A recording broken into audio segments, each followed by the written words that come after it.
Greetings, fellow Whovians. Whovian Queen here. Hope you'll have a good week so far, and I hope that there's no snow where you are, because guess what? That's what I have to deal with. Snow. Yay. Anyway, so today we're going to be continuing our look at the Adventures of the Seventh Doctor, and today we're going to be looking at Remembrance of the Daleks. So, without further ado, here we go. The Doctor and Ace arrive in Shoreditch in 1963. They are led by they meet a military unit led by Group Captain Gilmore and Sergeant Smith, tracking abnormal local magnetic fluctuations, originating mainly from Coal Hill School, where a transmit device in Spaceman is tied to a Dalek ship in geostationary orbit.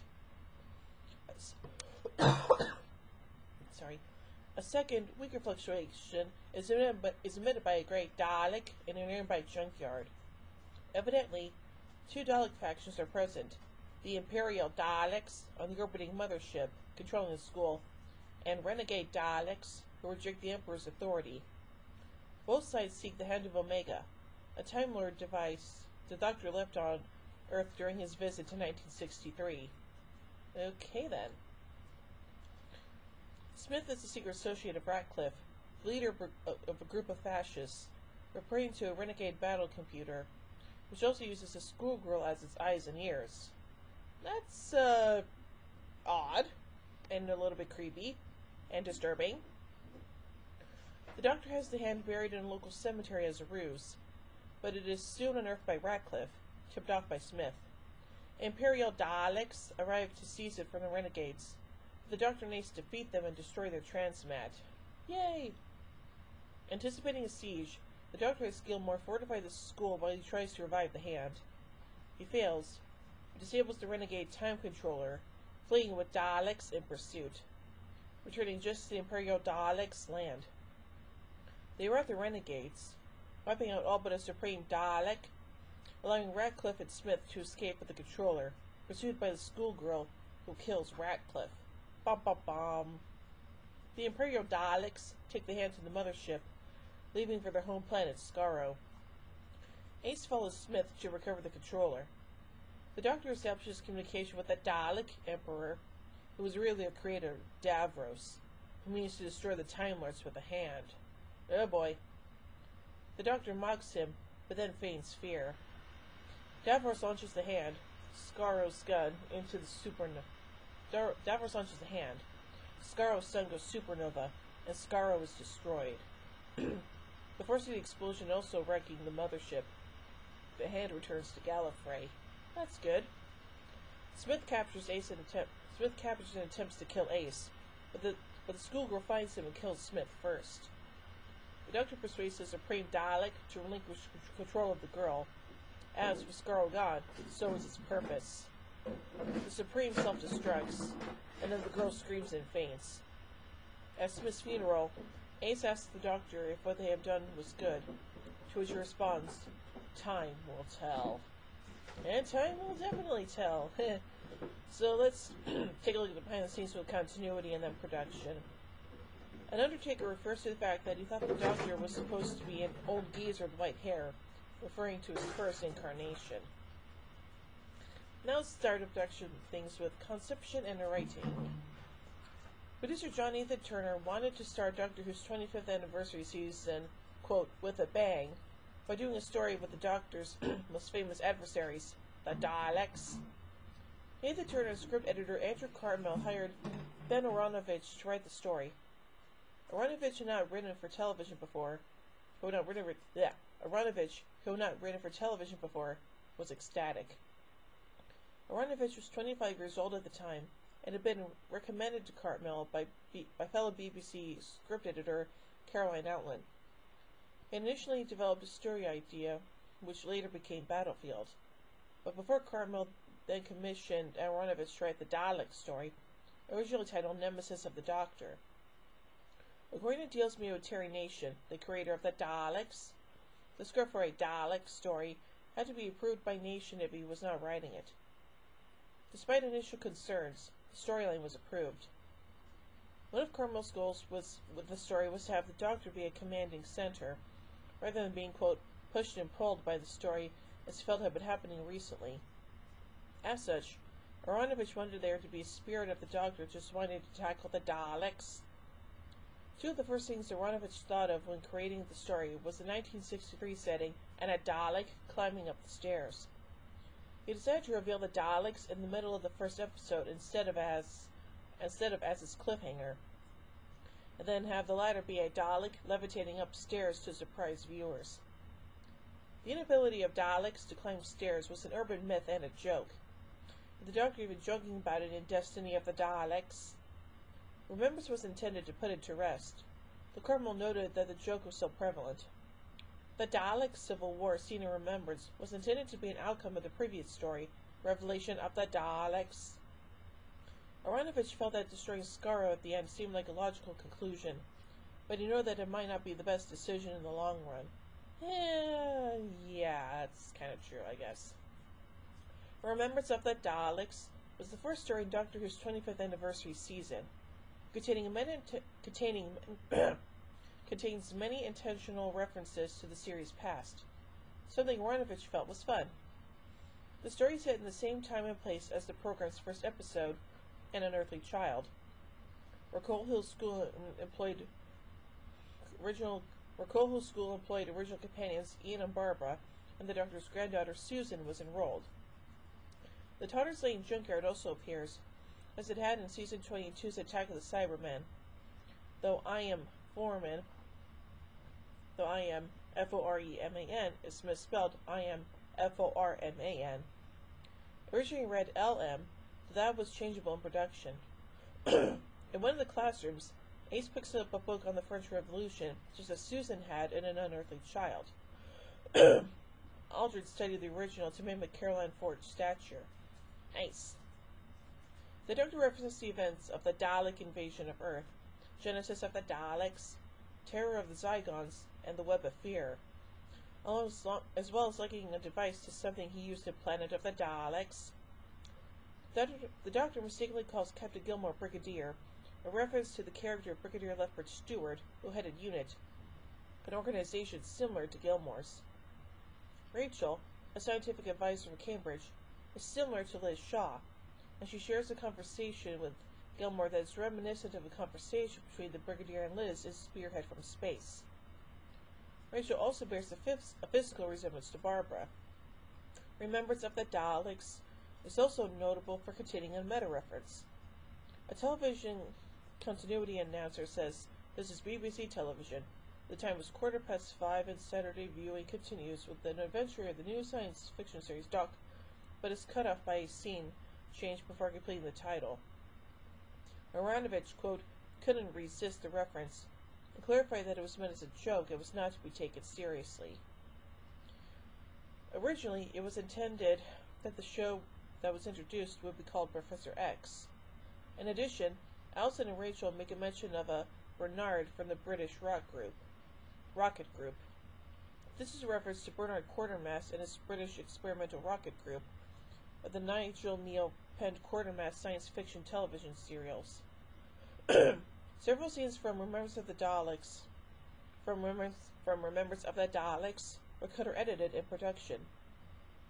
McCoy's favorite scene, in which the Doctor muses to a worker at a cafe, was cut down by about half. As originally shot, Ace diffused the tension between her and the Doctor when he left her at the boarding house. Also cut was the Doctor curing Ace's leg at the beginning of the third episode, and issuing instructions for the Dalek controller through an earpiece. A notable deleted line is the Doctor telling Davros that he is far more than just another Time Lord. This, along with the Doctor's hints that he was present at the creation of the Hand of Omega, was part of the so-called Cartmel Master Plan by script editor Andrew Cartmel to restore some of the mystery to the Doctor's origins. However, as the program ceased production in 1989, the intended revelations never came to pass. Aww. The original script also had the Doctor blowing up a Dalek with the anti-tank missile in episode 2, but McCoy felt this was out of character and suggested Ace should do it instead. Yeah, that's probably a good idea. Now let's move on to casting. To protect the secret of Davros' presence in the story, Terry Malloy was credited in Part 3 under the anagram Roy Tromoli. Ian Ogilvy was approached for the role of Gilmore, but did not accept. Neil Stacey was also considered. The role went to Simon Williams, who was known for his part as James Bellamy in Upstairs, Downstairs. Sophie Audrey and Karen Gledhill, who had watched the program when they were younger, were awed to work with him. Williams had trouble handling the character's gun and also misunderstood the stage director in the script, describing it, which earned him the nickname of Chunky. This nickname was also carried out to the character, with him quite adding the line, quote, "Why does somebody call him Chunky? I have no idea." The computer was voiced by John Leeson, who previously played the Doctor's robot dog companion, Canine. Leeson was also asked to make his voice sound like Davros's, to trick viewers into thinking the computer was Davros, and watch past episodes for reference. Michael Sheard was chosen to play the headmaster, as he would be familiar to children. Sheard had to be released from his work on Green Chill to participate. Peter Tilbury was briefly considered for the role if Sheard could not make it. Sheard had previously appeared in The Ark, The Mind of Evil, Pyramids of Mars, The Invisible Enemy, and Castrovalva. Peter Halliday, who played the blind vicar, had also appeared in some various Doctor Who stories. Stratford Johns, who had previously appeared in Forge Doomsday, was originally considered for Ratcliffe. Mark McGann, the brother of 8th Doctor actor Paul McGann, was originally considered for the role of Mike Smith. Pamela Salem had roles in 2 4th Doctor serials, as one of the Zwanan voices in The Face of Evil, and as Toos in The Robots of Death.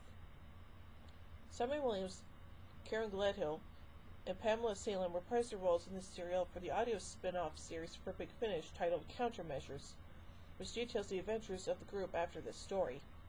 Nice. Remembrance of the Dogs was also the first story in which Aldred's Ace was a regular companion, having joined at the end of Dragonfire. Carmel worked with Aldred to make Ace different than most companions, less of a screamer and more tomboyish. Aldred recalled the taking on the Daleks made her feel like a, quote, real assistant. Aldred did many of her own stunts, bonding with the new stunt coordinator, Tipping. She found the experience, quote, terrifying at first. Aldred has said that she is proud of the scene where Ace beats up a Dalek with a baseball bat, calling it one of the best things she has done in her life. Aldred was also trained in firing guns for the scene where she shoots a Dalek. The stunt was originally intended for the Doctor, but is viewed as too out of character, and McCoy suggested that Ace do it. Now on to filming and effects. The director, Andrew Morgan, wanted to improve upon his last effort, Time in the Ronnie. Feeling that the script was worth it, extra money was put into the production. However, production in this area went over budget by £13,000. Yikes. And as a result, Morgan was barred from directing for the program again. Oh, that sucks. Filming took place in April 1988. St. John's School in Hammersmith was used as Coal Hill School. The Cupbridge Steam Museum in Brentford was used as the I am Foreman Junkyard.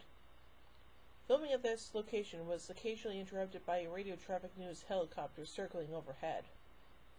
John Note's funeral service in Ladbroke Grove, London, was used for the funeral parlor the Doctor retrieves the Hand of Omega from, and the graveyard where he buries the hand is Weldon Lane Cemetery.